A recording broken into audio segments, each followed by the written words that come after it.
Salams and welcome to part 2 of this wonderful book, Nabi Sal'lal'laa'hu, Love for Children.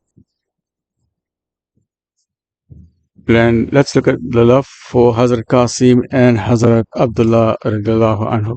Nabi Sal'lal'laa'hu was very fond of his son Qasim, and it was for this very reason that he had given himself the title Abul Qasim, which means the father of Qasim, and that is in the Arabian terminology. When this flower from the garden of Nubuwwat reached the age of walking, he passed away. And we can just try and imagine and conceptualize or visualize the love that the Prophet ﷺ had for his son. The time when his son was born, the time when he got a news. Imagine like any father in today's times, the fathers going to the labor room or the delivery room, they're coming with a camera and their cell phone, taking videos and pictures, and some of the fathers, they're collapsing. But in the old days, the women were there, the midwives were in the room, and the fathers were waiting outside, anxiously waiting. All the family were there waiting, and they were coming out announcing, it's a boy or it's a girl, and then we always pray for healthy children, for you, for us, our families, everyone. Ameen. Right. So here, Nabi Sallallahu Alaihi Wasallam is waiting. They got the news, got his son, loving his son, hugging him, kissing him, playing with him. Eventually, the child is learning to crawl, and then feeding him. Listen to his gurgling words, the bubbling words, a little bit Arabic, or literally say that. What is that? That is a chair. What is this walking? Do you like this food? Do you like that food? Like any child, any father or grandparent would do.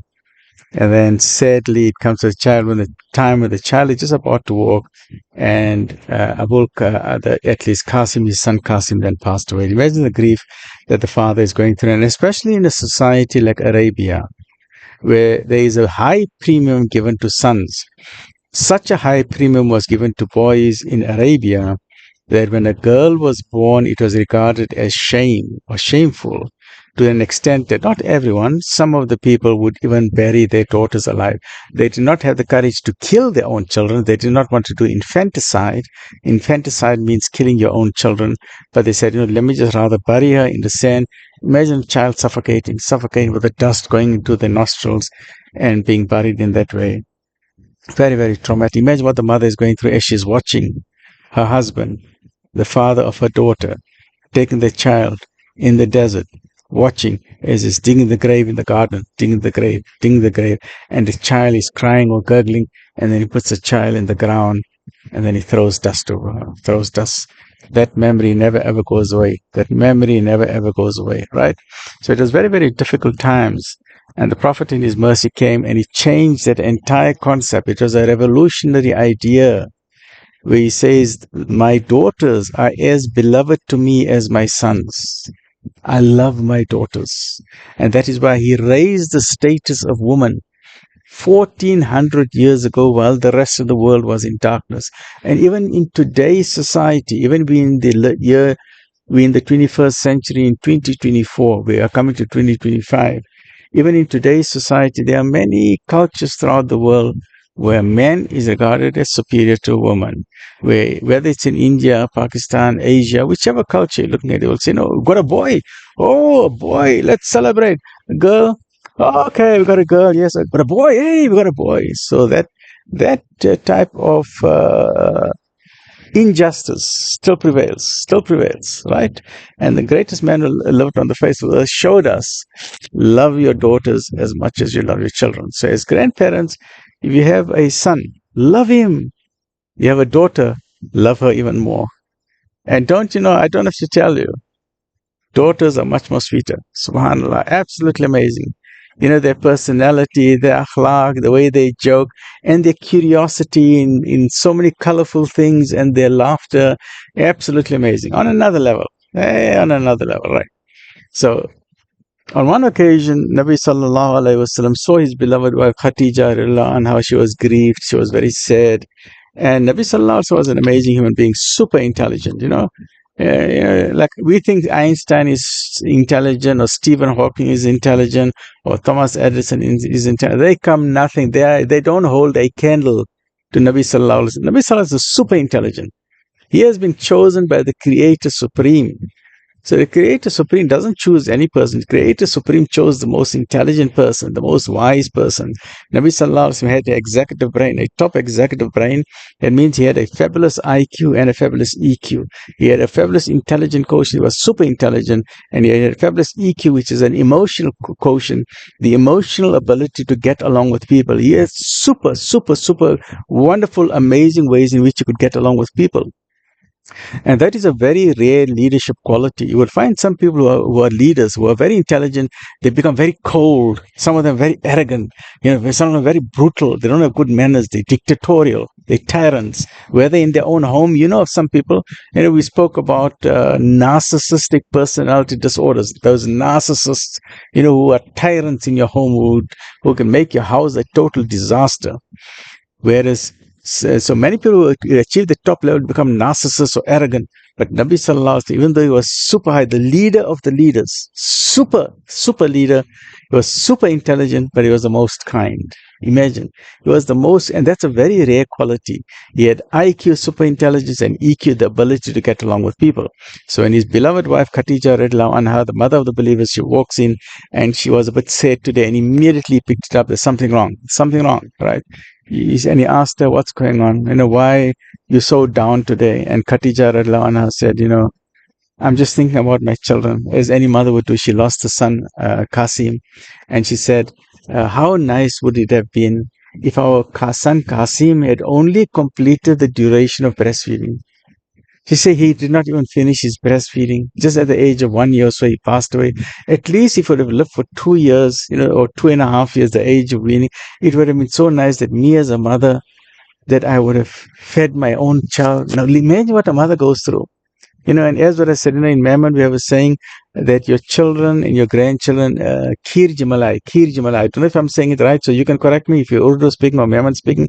I think it's called kheer jimalai. My mother used to use that word. And it's like this. Some of your children, your relationship with your children is like water. They are like water. Other ones are better than water. They are like milk. You love them even more. But as a grandchild, as a grandfather, you love your children like milk, but you love your grandchildren like the cream of the milk. The more beautiful, the more cream, like cream de la cream. Or in some cases, I like to use the word, you love your children like milk, but you love your grandchildren like condensed milk or milkshake. They're even more sweeter than your own children. And we've all had that experience. Why? Because when we are young with our own children, we are so busy working, we don't have time for them, we are rushing to earn our money and all of that. We're just taking the children to school, all of that. So we don't really spend time with. But when we become grandchildren, when your children are big and they have their own children, now you are more relaxed. Now you're no longer chasing. You now spend time with your grandchildren. Now you understand how beautiful it is to play with your little grandchild, and they become much more sweeter. But even if your children are not as sweet as condensed milk, or not even as sweet as cream, or not even as sweet as milk, or not even as nourishing as water, some of our relation with our children is very weak. Some parents even fight with the children. Some parents even break off relationship with their children or with other people of the families. But remember, a mother will always love her child. Mother and father, parents and grandparents will always love their children. Right? A mother has carried the child for 9 months. She has breastfed the child. She knows what she went through. So that love will never go away, right? So when Khadija radiallahu anha was lamenting, it would have been so nice if I had my son in my arms. At least I could have breastfed. So she's not fighting to say, I wish you would have been with me alive. She said, no, at least for 2 years. At least I would have said, as a mother, I've given him my milk, I've given him my milk, and then Allah can take him. And so she was a bit down. As we are all human beings, we all feel down, right, as time goes on. And Nabi Sallallahu, with his beautiful words of wisdom, he consoled her. And look at these words, what he said. He said, oh, Khadija, Allah has appointed a wet nurse in Jannah to complete his breastfeeding. Look at that. He said, don't worry, he is being breastfed. He's being breastfed, because in Makkah, it was the aristocracy, the wealthy people who could afford a wet nurse. A wet nurse is someone who the mother doesn't breastfeed the baby. The wealthy people would say, no, let's get this wet nurse. She will breastfeed the baby. So in paradise, he is being breastfed by the most magnificent wet nurse. So don't be concerned about this. He has got an amazing gift in paradise. And with this, Khadija was consoled. Why? Because they had the yaqeen, the certainty, the absolute certainty that we have come to this world only for a temporary time. And that is the certainty which is known as haqq al-yaqeen, that we have been created by a supreme creator. We have been created for a short time on earth. Even though the earth is 4.5 billion years ago, we are only here for a very short time. The universe is 13.7 billion years ago. But every human being, whether rich or poor, young or old, Muslim, non-Muslim, Christian, atheist, Hindu, agnostic, whoever you are, every human being, even the kings and presidents and paupers, will all stand in front of the Creator, and we're all going to return to Him, because our life on earth is only temporary. There's an absolute guarantee of an afterlife, known as the hereafter, and those are the concepts of Tawheed. There is only one God. Risala, which is prophet, God sent us prophets, and the Quran as a final divine book, and the certainty, the guarantee, firstly that God exists and there's only one God, and the certainty and the guarantee that there's the hereafter. And when we say Inna lillahi wa inna ilayhi raji'un, we say to God we belong, and to Him is our return. The heavens belong to the Creator. The earth belongs to the Creator. The galaxies belongs to the Creator. The stars, the moon, the planets, the solar system, the black holes, matter, antimatter, all the laws of physics and mathematics belong to the Creator. The animal kingdom belongs to the Creator. The plant kingdom belongs to the Creator. Humanity belongs to the Creator. And everything will return to Him, because He is the owner. We think we are the owner. We think we own property. That property belongs to the Creator. Our soul belongs to the Creator. Everything belongs to our Creator. Our children belong to the Creator. They only, as what Khalil Gibran says in his beautiful poem, he says, they are not your children. They are the children of the universe. They come through you. They only come through you. They come through the mother, but they have their own life to live. So all that we can do as parents and grandchildren is to guide them in the formative years when they're growing up, develop their brains, because the brain is very, very important. Give them the best gift that you can give, which is Ikra. Give them education, give them knowledge. And I'm passionate about education and knowledge. No matter how much, even if you read a little bit to your child, there's two ways to increase your brain power. One is by reading, one is by listening. So if you don't have time to read, I'm doing the reading for you. I'm doing the reading for you. All you have to do is just listen to what I'm saying. That is where it is as if you are reading yourself. That is where your children can become intelligent. That is where your children can develop the best manners and the best akhlaq and the best life lessons. They must not make the mistakes that what we old people have made. They must not make the mistakes of damaging the ozone layer, or damaging the environment, or invading other countries with colonialism and imperialism. Old people got concrete in their brains. So we need to develop a new generation of humanity, a new generation of children, whether in Africa, whether in South Africa, whether in the continent, whether in the world, in America, Russia, China. We need new children everywhere in Europe to come and say, we're going to live a life, we're going to present a world where there's no warfare. We're going to have peace. We're going to respect one another. We're going to have tolerance for one another. We're going to have honesty. We're going to have best of morals and manners. Not the way that the old people are running the world. This is not the way to run the world. This is not justice. There is injustice in the world. When colonial powers are invading other countries and stealing their wealth and killing people, this is wrong. This is not right. So we need to develop a new generation of human beings. And especially for us in South Africa, the government of national unity is saying black and white can live together. Black and white can lead this country together. The black, the white, the Indian, the colored, we all suffered together. All of us suffered. Now we need to empower, teach our children to remove the toxin, the poison of apartheid from our brain. Remove the poison of racism. Remove the poison of discrimination. I don't care whoever is the government, as long as it's the right person, the right man or the woman for the job. It can be a black president. It can be a white president. It can be an Indian president. It can be a Russian president. It can be a Chinese president. It can be someone from Mars. I don't care, as long as that person can do the job. But if we say, no, I don't want a white president, that means we are racist. If we say, I don't want an Indian president, we are racist. We cannot just say, we just have a black president. Ask ourselves the question, is that the right president?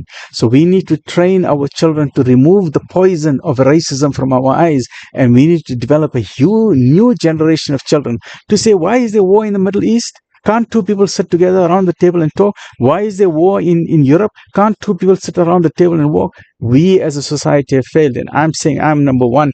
As old people, whoever's got white hair, we have failed humanity. We have failed humanity, and it's shameful, because in what way are we developing our children? We need to develop a new generation of children based on the most wonderful example shown by the leader of all mankind, the Prophet Muhammad Sal'lal'laa'hu. Stay well, look after yourself. It's just that, when it comes to human rights, I'm very passionate about it. So, sometimes I try and keep it. I'll try and keep it a bit short. I'll just try and stick to the book itself. Stay well, look after yourself. Alhamdulillah Rabbil Alamin.